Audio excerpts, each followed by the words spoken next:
মনের মধ্যে এক্সাইটমেন্ট কাজ করতেছে কখন আমরা সাগরের পাড় যাব। আসসালামু আলাইকুম সবাইকে, কেমন আছেন সবাই? আমি তো অনেক অনেক অনেক ভালো। বিকজ মানসিক শান্তি পাওয়ার জন্য বারবার সাগর তীরে চলে আসি। যাই হোক, সাগরের কাছাকাছি এই হোটেলটাই আমরা বেছে নিলাম, যাতে করে সাগরে আসা যাওয়ার জন্য আমাদের সহজ হয়ে যায়। এখানে পরিবেশটা অনেক সুশৃঙ্খল ছিল। দেন আমরা ঘুরে ঘুরে দেখছিলাম সব কিছু। ফাইনালি আমাদের হোটেল বুকিং কমপ্লিট। এই তো আমাদের রুমগুলো সাজানো গোছানো এবং পরিপাটি ছিল। এখানে সার্ভিসও অনেক ভালো। দেন আমার তো অনেক ভালো লেগেছে। আমি সাজেস্ট করব আপনারাও এখানে আসতে পারেন। দেন আমাদের ওয়েলকাম ড্রিঙ্কস দিয়ে বরণ করলো। ওয়েলকাম ড্রিঙ্কস খেতে খেতে আমি তো পরিবেশটা ঘুরে ঘুরে দেখছিলাম। দেন সবাই রুমে গিয়ে যে যার মতো একটু রেস্ট করে নিলাম।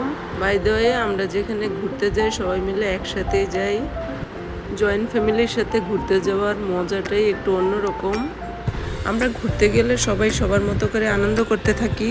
তো যাই হোক, কিছুক্ষণ রেস্ট নেওয়ার পর এখানে এসে দেখি পরিবেশটা এত সুন্দর। ওই যে সাগর দেখা যাচ্ছে, আর এটা হচ্ছে ঝিনুক মার্কেট, লাবণী পয়েন্ট। আর আমি তো রুমে বসে থাকতে পারলাম না, চলে এলাম বিচে। বিচে এসে দেখি অনেক মানুষের সমাগম। সাগরের ছিল অনেক বড় বড় ঢেউ। আমার চোখ তো জুড়িয়ে গেল। এই চোখ জুড়ানো দৃশ্য দেখার জন্য আমি একটি ছাতার নিচে বসে পড়লাম। সুবহানাল্লাহ, আমি তো আর ভাষা খুঁজে পাচ্ছি না, স্তব্ধ হয়ে গিয়েছি। বাই দ্য ওয়ে, আল্লাহর সৃষ্টি, সাগর, পাহাড়, বড় বড় গাছ, সবুজের সমারোহ, এগুলো দেখলে মনের অজান্তে কখন যেন চোখের কোণে জল চলে আসে, নিজেও বুঝতে পারি না। মনে হয় সাগর আমার মুখের ভাষা বুঝে। তো যাই হোক, আমি অনেকটা ইমোশনাল হয়ে গিয়েছিলাম।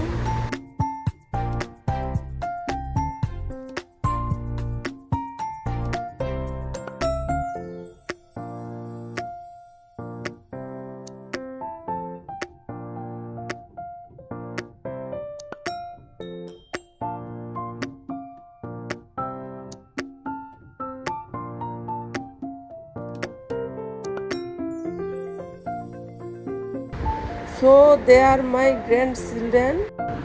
দেখেন, এই বাচ্চাদের সাথে সাথে কিছুক্ষণের জন্য ছোটবেলা হারিয়ে গিয়েছিলাম। বাচ্চারা কি অদ্ভুত রকমের মজা পাচ্ছে।